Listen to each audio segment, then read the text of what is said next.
Hi guys, it is Tamara. Thank you so much for coming back to my channel.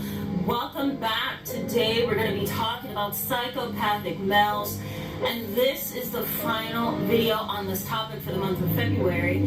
I actually had another video planned, and then I had a couple of you, maybe 10 of you, asked if I could do a video on psychopathic males. So I figured we would go ahead and talk about that and contrast it to the video on Wednesday, which was about, or actually the video on Monday, I believe it was, about sociopathic females. So we're going to go ahead and just follow up with this video. So thank you so much for coming back to my channel, for those of you who are subscribed. And for those who are new, I encourage you to hit the subscribe button so that you can stick around with us and be a part of our growing and validating as well as educational community. The benefits for you in today's video is that I'm going to highlight a couple of, at least 8 to 9, male-specific characteristics of psychopathy, all right? So, like I said in Monday's video, we talk about this all the time on this channel. There's really not much for me to go over in terms of what it is and how it affects you, but I do want to point out some differences between the male and the female psychopath and sociopath, because I think it's important. If you watch the video... Angel soft? Well, it's gotta be soft. It's gotta be strong.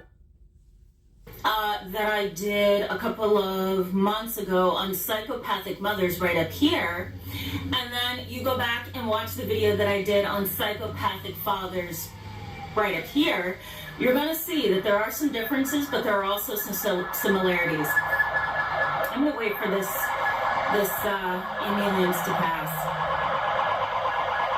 I actually, in my office, I am on what they call like a business district, a business stretch. And so there's police right down the street, there's an ambulance right down the street, like an ambulance company, then we have a fire station like over this way, and so I'm like right in the middle of all the action. So this makes for really funny YouTube clips, that's for sure.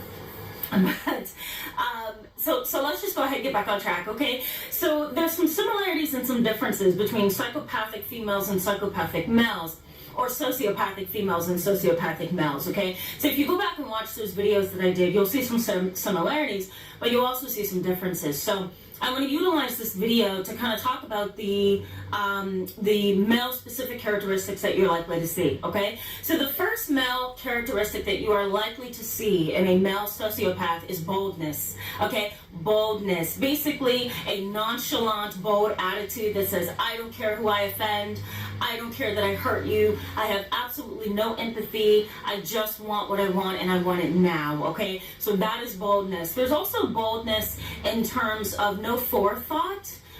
There's impulsivity in doing things that negatively impacts other people, such as maybe engaging in burglary, maybe engaging in stealing someone's vehicle on the spot, maybe engaging in conning someone or manipulating them. So there's this sense of boldness that I have no boundaries, no restrictions, and I don't care who I hurt, right? The reason why this is specific to males is because males tend to display more of an aggressive kind of persona when they have these sociopathic tendencies, okay? The next one is disinhibition, and what I mean by that is no restraint, okay? No restraint. There's impulsivity, there's, instant gratification, there's instant need for stimulation and heightened arousal.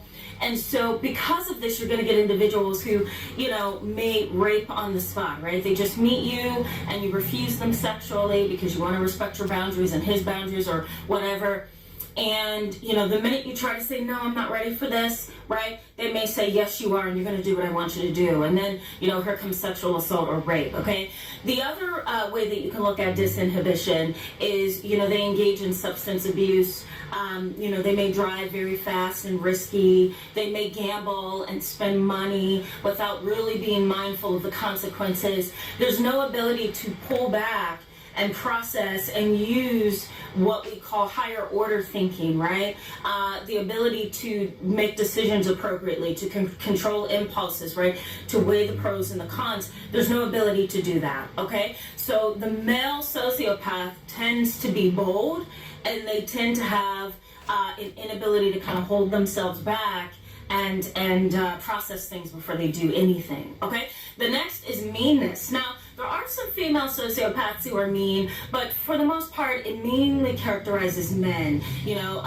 Kind of like this mean, angry, aggressive, yelling, feisty individual, right? Who is always screaming and yelling in the house, who's always threatening and bullying and intimidating, right? We would consider that emotional and psychological abuse in the Child Protective Services arena. Okay, there are some parents, some fathers, I should say, who engage in behaviors that do make them mean, right? They bully their kids, they intimidate, they're aggressive, they threaten, right? They throw a lot of empty threats around. Spouses, there may be some sexual abuse in there may be some manipulation, some control, some meanness, okay? Next for meanness is going to be conning and manipulation. Males tend to be the most sly and tricky when it comes to conning and manipulation. They can con an attractive female by complimenting her. They can con their boss into things by being smart, witty, and intelligent, right? They can manipulate their way into a job position just by showing and displaying all the characteristics that's on that job description. So they know how to manipulate their social arena in order to get what they need and what they want, okay? The next is a shallow affect. You may get some really attractive men who, you would really like to get to know here, but they are so shallow that they don't know how to meet you here, right? All they want to do is look good, have you as a trophy spouse, model themselves, right? They may even engage in thuggish or pimpish-like behavior, right? They may be very disregarding and disrespectful to women. They may have this kind of, if you remember in the video on Monday that I did, I called it disguised misogyny. Disguised misogyny. I think that's what it is. It sounds so weird, guys. It really does. But, they may have, these shallow men may have this dislike towards women, but they're not going to tell you that, right? Because they're going to pimp you first. They're going to prostitute you first, right? They're going to disregard you. But there may be this undercurrent dislike for women, all right? The next is a parasitic lifestyle, okay? A parasitic lifestyle. Nuevo Lip ID Brillo con tinta hidratante. Dale color instantáneo a tus labios con vitamina. Okay, so next is the parasitic lifestyle. The parasitic lifestyle. And what that is it's a very manipulative, conning, and emotionally abusive and dependent need on others to financially support you. A parasitic lifestyle, right? They kind of attach to you like a parasite, and they kind of drain you of all of your financial resources. They drain you of all your resources, right?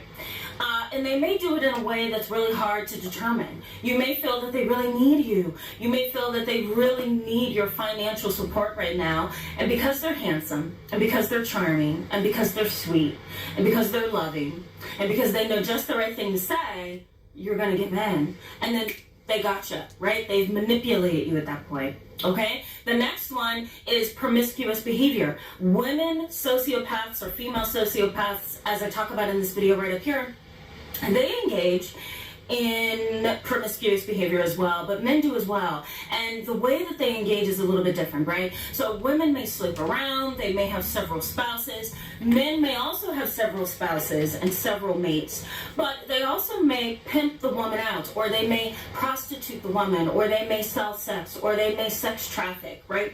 So they get a little bit more aggressive in how they go after the things that they want sexually. Okay, there may also be some morbid, for lack of a better word, sexual behavior. So tying up and chaining and some of the really awkward sexual practices that rarely has anything to do with love, okay, and rarely has anything to do with experimentation and just having fun with one's spouse. So there's an aggressive component to that sexual desire and sexual behavior, okay? And last but not least is a need for stimulation, and there's this high impulsivity, okay? So a need for stimulation may result in methamphetamine abuse or use, right? It may result in abuse of ADHD medications because it's a stimulant.